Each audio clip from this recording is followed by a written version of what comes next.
Olá, pessoas bonitas, sejam bem-vindas à minha cozinha. Eu sou o chefe Maria Dias, esse é o programa Saudável Comigo. No programa de hoje vamos dar continuidade às substituições do trigo em massa sem glúten. No primeiro bloco, Bora Cozinhar, você vai aprender a fazer uma torta vegana salgada sem glúten com recheio de legumes e também vai aprender como medir corretamente os ingredientes de uma receita. No segundo bloco, tudo o que você precisa saber sobre substituição de farinhas para receitas sem glúten.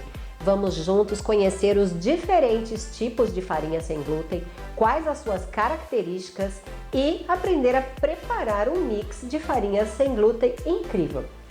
No terceiro bloco, Conversa na Cozinha, vamos falar sobre espessantes. Quem são eles? As suas diferenças, os usos, o que ele pode fazer pela sua receita sem glúten. Tudo isso hoje aqui. Quer qualidade de vida e bem-estar? Fica aqui e vem ser saudável comigo.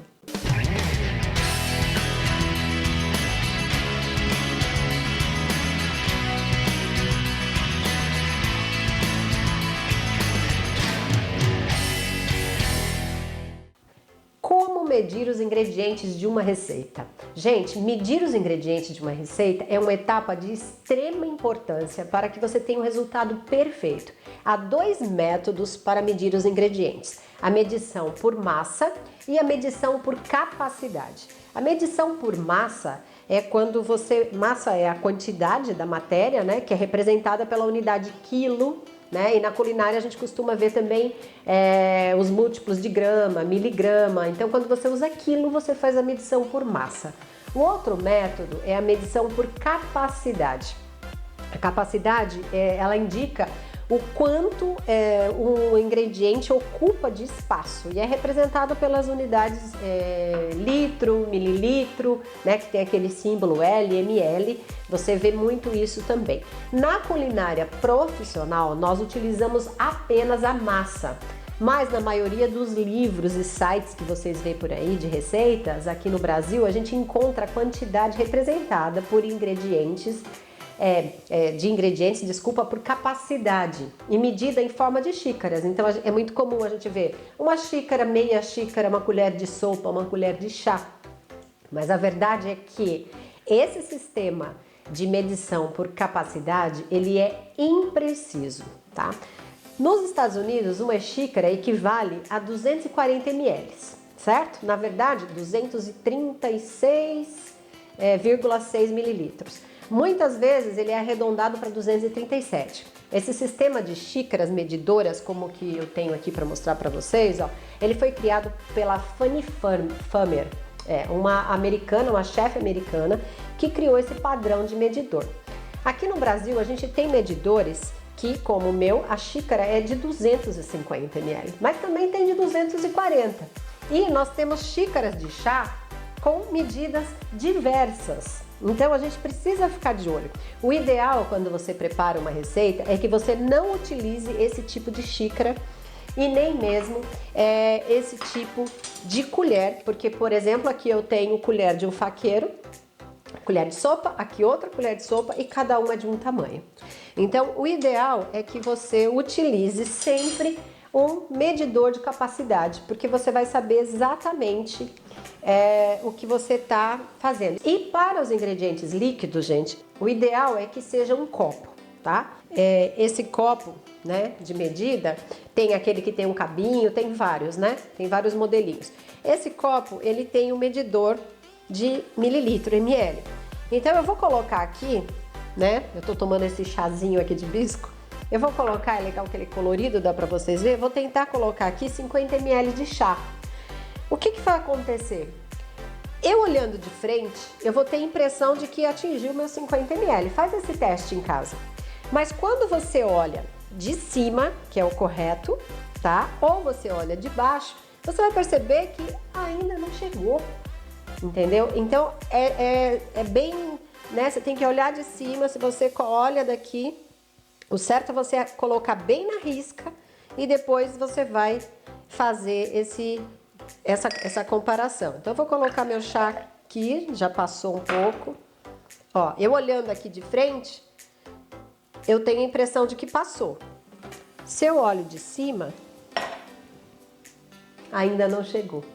Inclusive, as quantidades elas podem apresentar, né, de forma diferente, dependendo da forma como você preenche. Então a gente tem uma técnica de medição que é chamada de spooning, traduzido do inglês quer dizer colher. Né? Nesse método você pega e enche a xícara medidora com a colher, certo? Depois você nivela com a espátula. Você vai pesar, você vai ver que tem um peso diferente de você usar o outro método chamado scooping, que significa cavar, scooping, que você vai e introduz a xícara no recipiente, retira a quantidade e faz o mesmo nivelamento. Vai dar peso diferente. Então é por isso que na cozinha profissional nós não usamos medidas caseiras e sim usamos balança digital na medição dos ingredientes. Essa diferença de peso, ela pode prejudicar o resultado final de uma receita. E por fim, eu posso trocar gramas por mililitro? A resposta é não. Cada ingrediente tem uma densidade diferente, o que pode significar uma quantidade maior de certos ingredientes que podem, em alguns casos, arruinar a sua receita. Eu vou deixar, inclusive, no meu site depois uma tabela com uma xícara de tal farinha pesa tanto, tal farinha, para vocês saberem. Agora que vocês já sabem, vamos para a nossa receita de torta salgada sem glúten com recheio de legumes. Primeiro nós vamos fazer o preparo da massa, porque essa massa precisa descansar 30 minutos na geladeira. Enquanto ela descansa, a gente vai fazer o recheio. Então aqui eu tenho 300 gramas de farinha de amêndoas, tá? Tenho 240 gramas de farinha de coco, tá? Lembra que a outra era meia-meia, era metade de uma, metade da outra. E agora eu tenho 100 gramas de farinha de linhaça. Um detalhe importante, tá? Eu compro a linhaça em sementes, tá? Depois eu bato no liquidificador na hora de usar e faço a minha própria farinha. Prefiram fazer isso nesse caso porque a linhaça oxida muito facilmente, você vai perder os benefícios dela caso você compre farinha pronta e às vezes ela pode estar até contaminada com glúten, certo? Vamos precisar de 3 gramas de sal rosa, já tá aqui pesadinho, tá? 200 gramas, tudo pesado, 200 gramas de azeite extra virgem, se você preferir você pode fazer com óleo de coco, não tem problema. E aqui tem 100 gramas de leite de coco, também pesado, 100 gramas de leite de coco. Por que não é 100 ml? Porque 100 ml e 100 gramas são diferentes, né? E aqui eu vou usar uma pitadinha só de açafrão da terra, só para dar uma corzinha na massa, tá bom? Então, mãos à massa, bora cozinhar.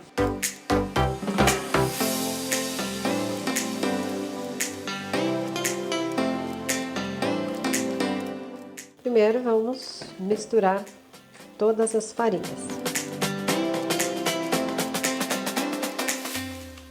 O sal, uma pitadinha de açafrão.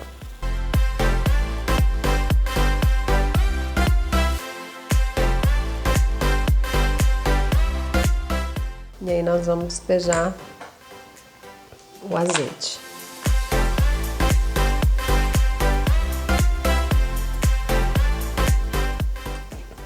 O leite de coco também.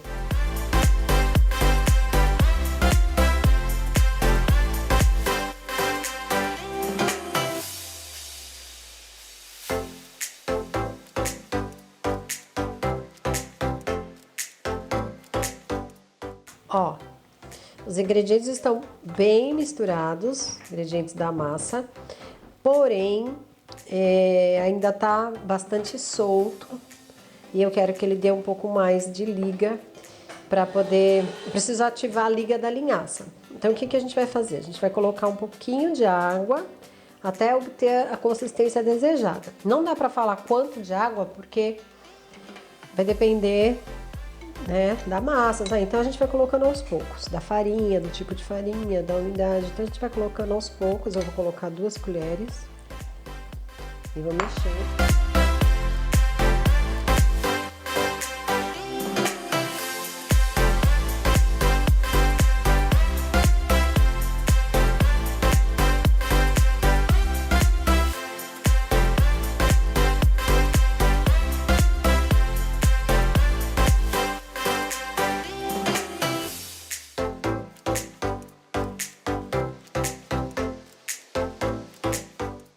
Ó.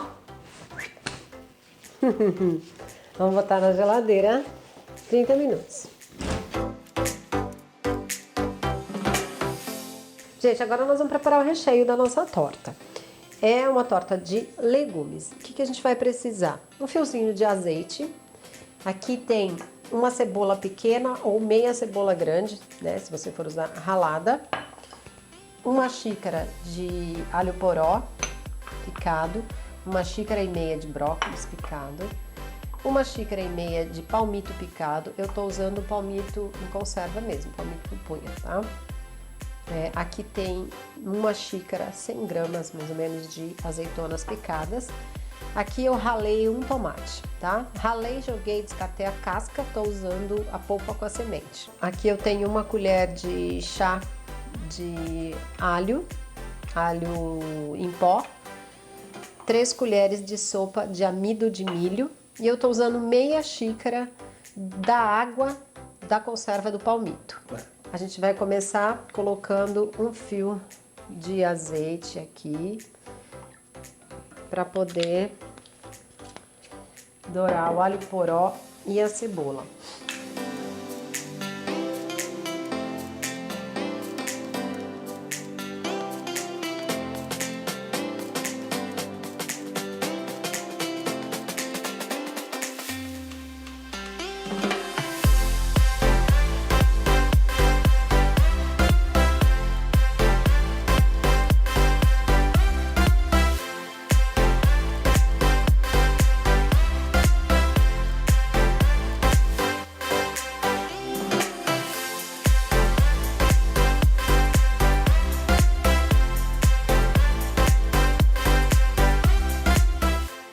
Agora, nós vamos pegar aquelas colheres de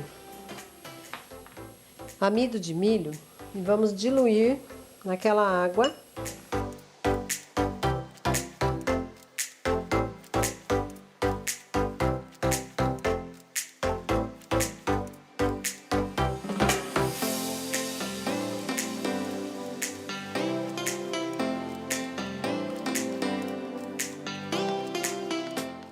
Todo mundo juntinho, igual nós não podemos ficar nesse momento. Então agora eu vou desligar o fogo e vou provar o sal.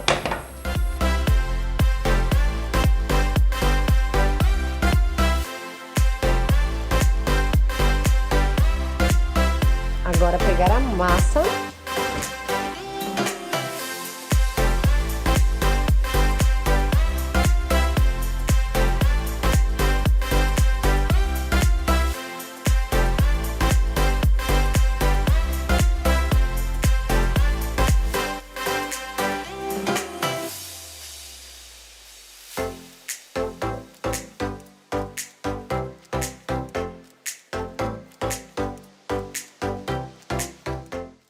E agora nós vamos perfurar essa massa toda com o garfo, porque nós não queremos que ela infle.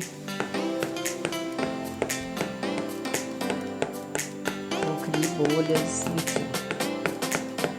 O forno já está pré-aquecido a 180 graus. Eu vou assar mais ou menos uns 20 minutos ou até que ela esteja assada, mas não dourada. Ela tem que ficar ainda branquinha, porque ela vai voltar para o forno depois para terminar de assar com a cobertura, o recheio.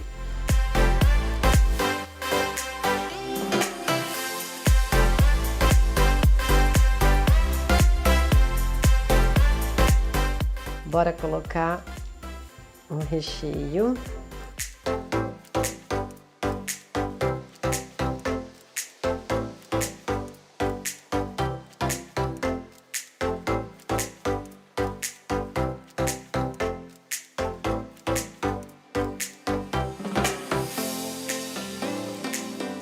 De água com açafrão.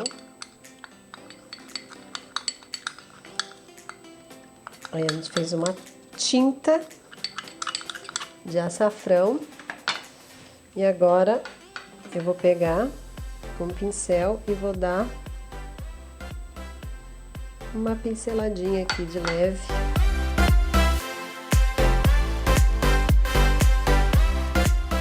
um pouquinho de páprica. Bem pouquinho. Agora é hora de ficar com os dedos vermelhos, né?